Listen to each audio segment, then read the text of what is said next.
Айде сега на ново място. Чисто ново. За първи път съм в този район. Никога не съм работил тук. Общо взето ми е непознат. И днеска тук се разходих малко по едни чукари.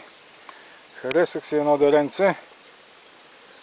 И малко ще отделя малко време за проби по него. Тук основната скала са шисти. Шисти обаче има много кварц в тях. Много. Тук долу се виждат кварцовите жили. Ето така, отсам също.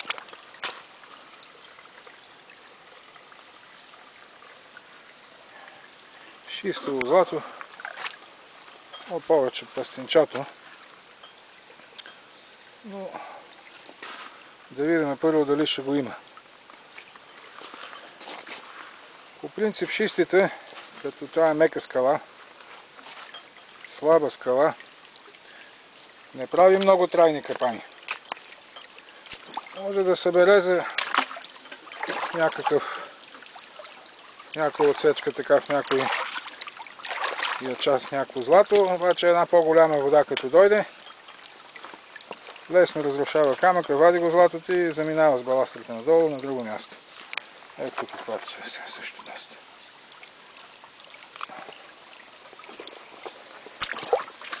Но тук има и други скали излизат.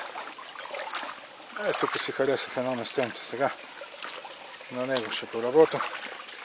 Тук е висока скалата. Не от най-добрите. Но че е тук отдолу. Това са един хубав естествен капан.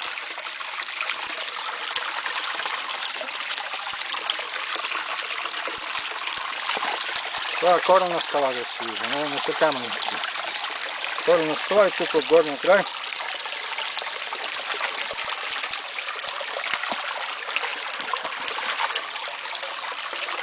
Е високо дъното. Ето от тук абсолютно затворена, като един висок джоб чак до това пъче. Това всичкото тук в дясната страна е затворен участък. И може да вкарва някакво злато вътре. И тук отдолу не е лошо също. Това е един джоб. Ще да оставя само коритото да не пречи.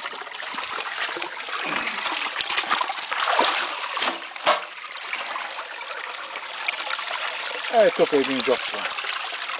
Също така оформен. Ето отстрани тази скала.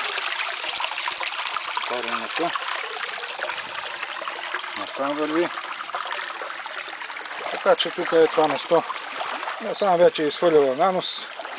Дебел нанос на тук не си заслужава въобще да се работи. Така че ето тази скала е интересна също. Тази скала прави хубави капани. Тук евентуално покрай нея така може да се пипне. Ако ми остане време, че вече деня много напредне. Тук за сега ще го... това ще поработя малко. За да се направи една малко по-сериозна проба, да видим как стоят нещата на това дере. Пак казах, за първи път идвам тук. Целият район въобще не съм работил в този район, не ми е познат. И началото винаги е трудно. Не става бързо. Трябва проби, трябва да се обърне повече внимание, за да се разбере как стоят нещата. Това е за сега, айде ще пусна после пак, ако има някакъв резултат.